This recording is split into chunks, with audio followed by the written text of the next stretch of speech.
بسم اللہ الرحمن الرحیم۔ تمام حمد اس پروردگار عالم کے لیے جو ہماری شہرک کے نزدیک ہے، اور درود و سلام ہو سرکار محمد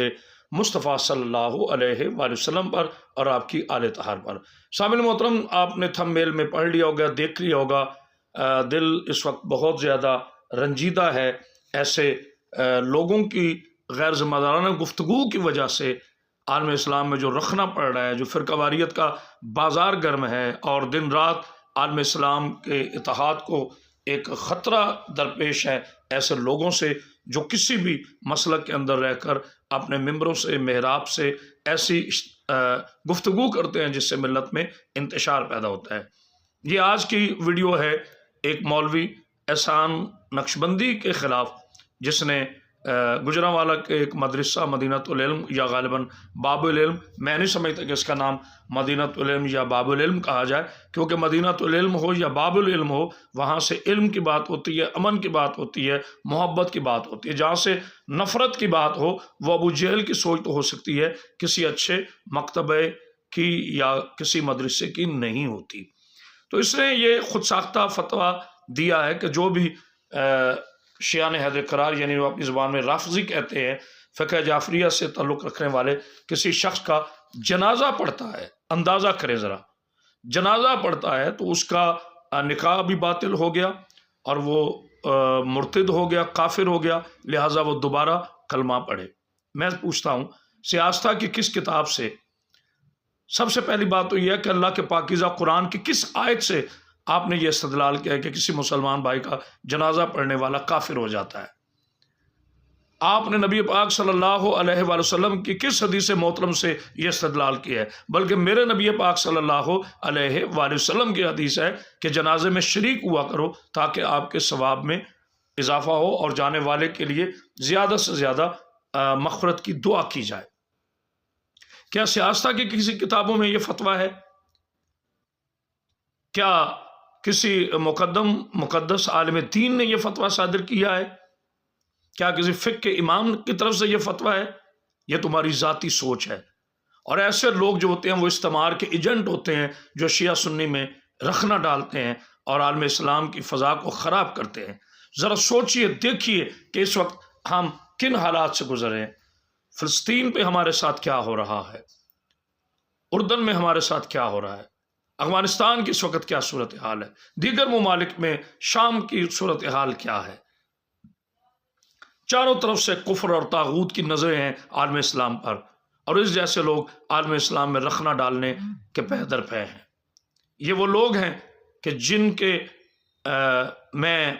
سخت الفاظ کے استعمال نہیں کرتا، لیکن جو اتنا سخت الفاظ استعمال کرتا ہے کسی مسلک کے لیے، اس کے لیے کوئی گنجائش نہیں ہے محبت یا عزت کی۔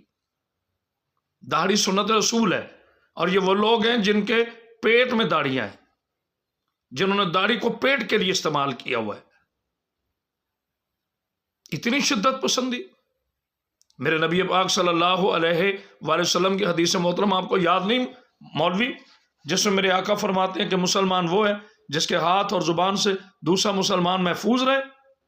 تو آپ کے شر سے تو کوئی محفوظ نہیں ہے۔ غالباً اس کے خلاف نہیں بلکہ یقیناً FIR ہو چکی ہے، اور مجھے اب پتہ نہیں ہے کہ اس کی گرفتاری عمل میں آ چکی ہے یا نہیں۔ میری معزز اداروں سے، حساس اداروں سے، اپنے ملک کی ایجنسیوں سے، عدالتوں سے، عدلیہ سے یہ گزارش ہے کہ ایسے لوگوں کے خلاف ایکشن لیا جائے اور ایسے لوگوں پہ نظر رکھی جائے جو عالم اسلام میں رخنہ پیدا کرتے ہیں۔ آپ اس مسلک کے لیے یہ جملے استعمال کر رہے ہیں کہ ان کے جنازوں میں شامل ہونے سے نکاح ٹوٹ جاتا ہے۔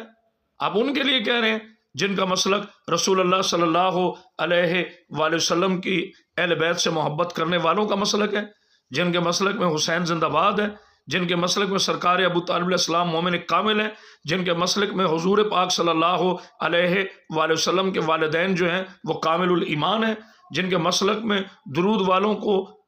کہ خاندان میں سے کسی کو کافر کہنا نہیں ہے، جن کے مسلک میں میرے پاک محمد مصطفیٰ صلی اللہ علیہ وآلہ وسلم کی کسی بھی جہت سے توہین نہیں ملتی، جو نبی کو اپنے جیسا نہیں کہتے، جو نبی پاک صلی اللہ علیہ وآلہ وسلم کو یہ نہیں کہتے کہ ان سے خطا ہوتی تھی، ان سے غلطی ہوتی تھی، جس کی آل اطہار کو وہ اتنا پاک و طیب مانتے ہیں جیسے پاک ماننے کا حق ہے۔ آپ اس مسلک کو جنازوں میں جانے کے لیے کفر کا فتویٰ صادر کر رہے ہیں جو یزیدیت سے ہمیشہ دور رہے ہیں، جو یزید کو کبھی بھی اچھا نہیں کہتے، جو نواسہ رسول کے قاتل کی ملوکیت پہ لعنت کرنے والے ہیں، آپ ان کو کافر کہہ رہے ہیں، جن کا نبی خاتم النبیین پاک محمد مصطفیٰ ہے، جن کا ولی شہنشاہ ولایت جناب علی بن ابی طالب علیہ السلام ہے، جن کے امام اللہ کی طرف سے منتخب ہیں، جن کے لیے انما یرید اللہ کی آیت کا تاج ان کے اماموں کے سروں میں سجا ہوا ہے، جو کربلا کی شہادت کے عزادار ہیں، جو اس ملک میں فساد نہیں چاہتے، جنہوں نے کبھی مسجدوں پہ حملہ نہیں کیا، جنہوں نے کبھی کسی کے مکتبوں پہ حملہ نہیں کیا، جن کے علماء نے، فقہاء نے، خطباء نے آج تک کسی مسلک کو کافر نہیں کہا، جنہوں نے پاکستان کی دیواریں کالی نہیں کی۔ یہ ایک بہت سے راسل بحث، اس پر ایک لمبی جو ہے وہ گفتگو ہو سکتی ہے۔ الحمدللہ مجھے فخر ہے کہ میرا اس مسلک سے تعلق ہے کہ جنہوں نے اس ملک میں فساد نہیں پھیلایا۔ ہم قائد اعظم محمد علی جناح کے ہم عقیدہ ہے، ہم اس پاکستان میں کرایہ دار نہیں ہیں، ہم اپنی عدالتوں کا احترام کرتے ہیں، ہم اس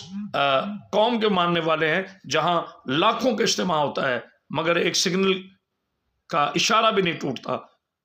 جہاں کربلا امام حسین علیہ السلام میں کروڑوں کا اجتماع ہوتا ہے اور وہاں پر بھی اسی طرح ڈسپلن ہوتا ہے۔ ایسے لوگ معاشرے کے لیے ناسور ہوتے ہیں، ایسے لوگ نہ شیعہ ہوتے ہیں، نہ سنی ہوتے ہیں، نہ دیوبندی ہوتے ہیں، نہ اہل حدیث ہوتے ہیں۔ یاد رکھیے، لالچی کا کوئی مذہب نہیں ہوتا، فتنہ گر کا کوئی مذہب نہیں ہوتا، بلکہ میرا ایک جملہ محفوظ کر لیجیے، فتنہ گر کا مشن ہوتا ہے، مذہب نہیں ہوتا۔ ان کو جو ٹاسک دیا جاتا ہے وہ اس پر کام کرتے ہیں۔ لہذا میری اپنی معزز عدالتوں سے یہ گزارش ہے اور پنجاب پولیس کے ان افسران کو میں خراج عقیدت پیش کرتا ہوں کہ جنہوں نے فوراً اس کے خلاف FIR کی، بلکہ جو بھی جس بھی مسلک کے لیے ایسی زبان استعمال کرتا ہے اس کے خلاف یقیناً یہ کارروائی ہونی چاہیے تاکہ ملک کا امن بحال رہے اور ایسے شرارتی لوگ جو ہیں پس زندان رہیں اور عدالتیں اپنی عدل کو قائم رکھتے ہوئے سزائیں جو ہیں وہ انہیں آن ایئر کریں تاکہ آنے والے لوگوں کے لیے عبرت ہو۔ ان دعاؤں کے ساتھ کہ اللہ عالم اسلام کی تمام مسالک کی، پاکستان کی محافظت فرمائے، آمین ثم آمین۔ توفیق۔